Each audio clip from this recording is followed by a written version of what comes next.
So, Ryan, serious question. What's your breakfast personality? My what? Are you the coffee and go type or the full English breakfast, don't talk to me until I've eaten type? Definitely the coffee and go. I'm not a morning eater. My brain needs caffeine before food. Oh, you're one of those people. I don't understand how you survive on just coffee. It's called discipline. Or maybe denial. I think it's denial. I can't function without food. If I skip breakfast, I get dramatic, like full I can't do this day mode. I could picture it, you standing in front of the fridge like it personally betrayed you. Exactly. It's emotional. Breakfast sets the tone for my whole day. That's kind of nice, though. There's something comforting about people who have real morning rituals. Totally. Breakfast is like a small act of self-care. But I'm curious, do you ever miss having a proper breakfast? Sometimes, yeah, especially when I travel and smell toast or pancakes in a hotel lobby. That smell hits something deep inside. The nostalgia of breakfast. I get it. It smells like childhood, right? Yeah, like slow mornings, sunshine, and no emails yet. Exactly. So, what was your childhood breakfast like, Ryan? I'm guessing cereal? You guessed right. Every morning, cornflakes or sometimes toast with peanut butter. Quick, simple, and usually eaten while my mom yelled, "You're gonna miss the bus!" Classic. I can almost hear that voice. Yeah, mornings were a bit chaotic. I never really learned to enjoy breakfast. It was more like a task. You? Oh, total opposite. My family treated breakfast like an event. My dad made eggs every single day. Scrambled, fried, sometimes even an omelet if he felt fancy. That sounds amazing. It was. We'd all sit together, my mom with her tea, my brother complaining about school, and me just waiting for the jam toast. So, breakfast was kind of your family's bonding time. Yeah, exactly.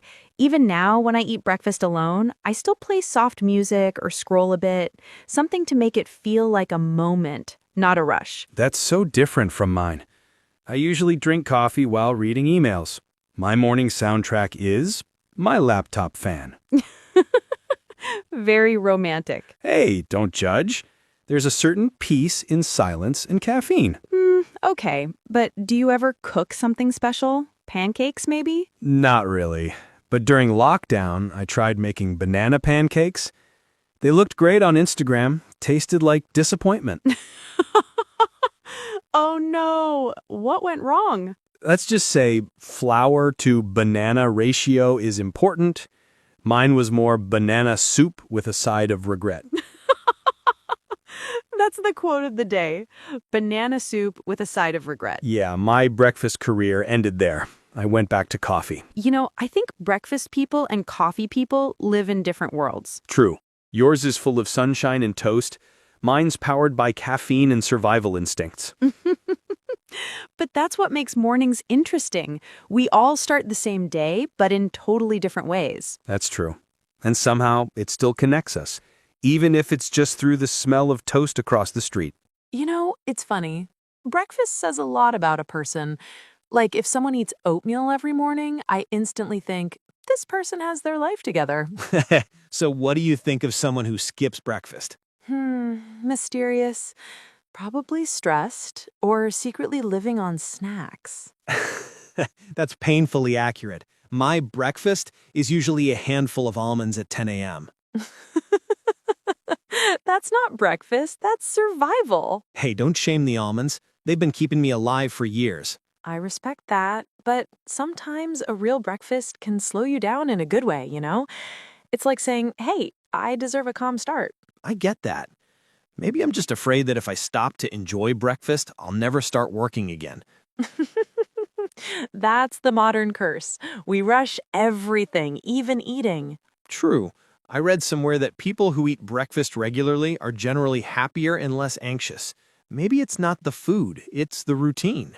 That makes sense. It's grounding. Like your brain says, okay, it's a new day. We're safe, we're fed. That's actually beautiful. We're safe, we're fed. I like that. Thanks. Maybe that's why I love breakfast so much. It's not just food, it's a moment to breathe before the chaos begins. That reminds me. My grandma used to say, a warm breakfast keeps the heart soft. Oh, I love that. That's such a grandmother thing to say, poetic and practical at the same time. She used to make rice porridge every morning. Simple but full of love. I think that's why I still find the smell comforting. So, deep down, you are a breakfast person, just in emotional denial. Maybe you're right. Maybe I'm just pretending to be tough with my coffee cup. Coffee is your armor, toast is my comfort blanket. That's the perfect summary of us.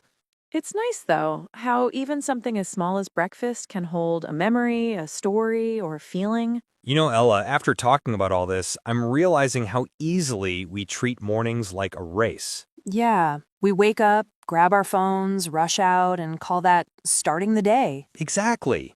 But maybe starting the day should mean something gentler. Not just feeding the body, but the mind, too. I like that. Like giving yourself permission to slow down, even if it's just 5 minutes with a piece of toast. Or even just sitting by the window with a cup of coffee, watching the world wake up. That's actually how I start my weekends. I make avocado toast, open the window, and listen to the city waking up. Cars, birds, kids running late. It's peaceful chaos. Peaceful chaos. That's a nice phrase. I might borrow it. Go ahead, it's free. But really, I think breakfast reminds us to arrive in our day. That's true. Even if it's just one small act, making tea, buttering toast, it's like telling yourself, I'm here. I'm alive. Let's do this. Exactly. That's the beauty of simple things. They bring you back to yourself. You're making me want to cook something tomorrow morning. Do it, but maybe skip the banana soup this time. Yeah, lesson learned. I'll start with something safer, like toast. Baby steps. Look at that, character development. Maybe next week's episode should be about small habits that make mornings better. I like that, because every small morning change can shape how the whole day feels. You know what's funny, Ryan? We just spent 10 minutes talking about breakfast, and somehow it turned into a life lesson. That's true. We started with coffee and toast and ended up talking about mindfulness. Classic us. Yeah, but I kind of love that, because breakfast is one of those everyday things that we often ignore. And yet, it tells the story of how we live, fast or slow, chaotic or calm. Exactly. And maybe that's the message for today.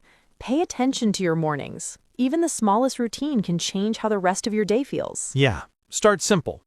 Eat something warm or just take a breath before checking your phone. Or make pancakes and fail miserably, but enjoy it anyway. Like I did. Hey, maybe I'll give it another shot this weekend. Please do, and send me a picture this time. Proof of improvement. Deal. And if it goes wrong, I'll just call it experimental cuisine. Perfect. Very artistic. Thanks for listening, everyone.